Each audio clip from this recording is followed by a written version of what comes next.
सबसे पहले इस मौके पर मैं आदरणीय अबू आसिम साहब और पूरी महाराष्ट्र समाजवादी पार्टी का हृदय से आभार व्यक्त करता हूं, धन्यवाद देता हूं कि उन्होंने हम सभी नवनिर्वाचित समाजवादी सांसदों को देश की आर्थिक राजधानी में आने का मौका दिया है। जहां आदरणीय आसिम साहब और महाराष्ट्र की पार्टी हम सबका स्वागत और सम्मान कर रही है, वहीं आदरणीय आसिम साहब हम सभी सांसद इस बात का भी संकल्प लेते हैं कि देश के अंदर जब तक आर्थिक गैर बराबरी दूर नहीं करेंगे, हम समाजवादी लोग संघर्ष के रास्ते पर चलते रहेंगे। आदरणीय आसिम साहब जिस तरीके से यहां के लोगों ने संकल्प लिया है, मुझे उम्मीद ही नहीं, पूरा विश्वास है कि आदरणीय अखिलेश यादव जी ने जो झंडा बुलंद करके देश के अंदर नंबर 3 की पार्टी बना के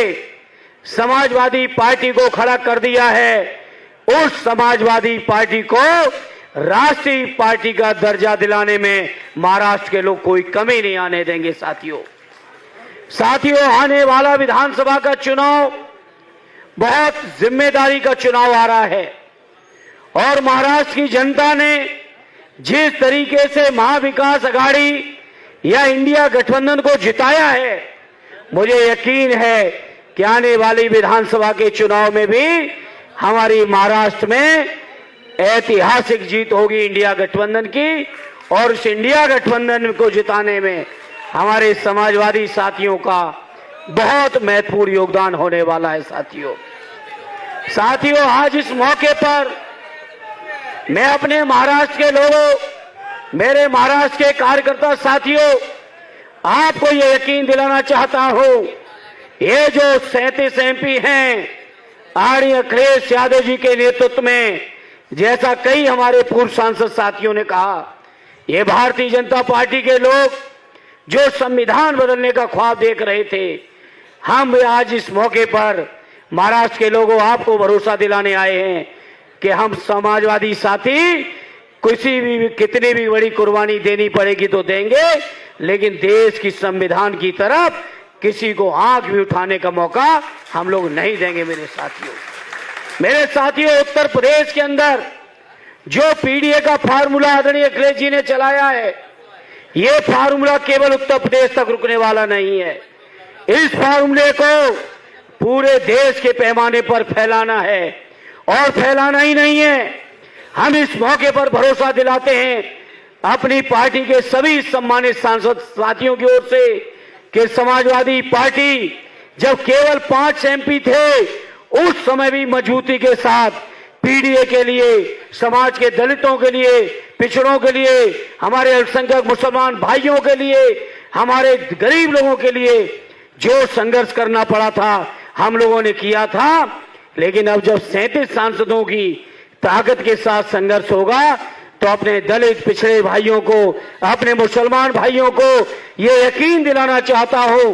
कि ये बीजेपी के लोग अब आपके हक के खिलाफ कोई भी काम नहीं कर पाएंगे, और काम करने की कोशिश करेंगे तो देश की संसद फिर ये नहीं चला पाएंगे। ये वादा महाराष्ट्र के कार्यकर्ता साथियों मैं आपको अपनी ओर से दिलाना चाहता हूं। साथियों, ये मामूली सरजमी नहीं है, महाराष्ट्र ऐतिहासिक सरजमी रही है समाजवादियों की। इस ऐतिहासिक सरजमी पर जो बाबा साहब की जहां समाधि स्थल हो, जहां उनकी कर्मभूमि हो, तमाम हमारे महापुरुषों के स्थान हो, ऐसी महाराष्ट्र की सरजमी से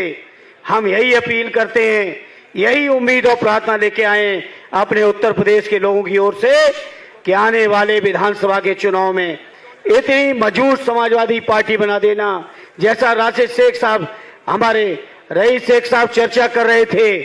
कि यहां से आदरणीय आसिम साहब के नेतृत्व में एक बड़ी तादाद विधायकों की जाएगी, तो जो हमारे रईस भाई कह रहे थे उस बात को आप लोग पूरी कर देना, ये मेरी आपसे प्रार्थना है। और इतना हल्ला बोल देना कि विधानसभा के अंदर हम समझते हैं विधायक रहते हुए बहुत कम समय मिलता होगा आदरणीय आसिम साहब आपको, लेकिन वो तो आपके संघर्ष का मादा है जिसकी वजह से महाराष्ट्र की जनता और समाजवादी पार्टी की आवाज को आप बुलंद करते हो। लेकिन मेरे महाराष्ट्र के कार्यकर्ता साथियों, इतनी ताकत में भेद देना, कम से कम देश के अंदर, महाराष्ट्र के अंदर समाजवादी पार्टी का और नाम बुलंद हो सके, ये हमारी आपसे अपील है, प्रार्थना है। इसलिए आज इस मौके पर जहां हमारे महाराष्ट्र की समाजवादी पार्टी ने सभी हमारे माननीय सांसदों को बुला के जो स्वागत किया, जो सम्मान दिया, जो व्यवस्थाएं की, उसके लिए मैं पूरी पार्टी की ओर से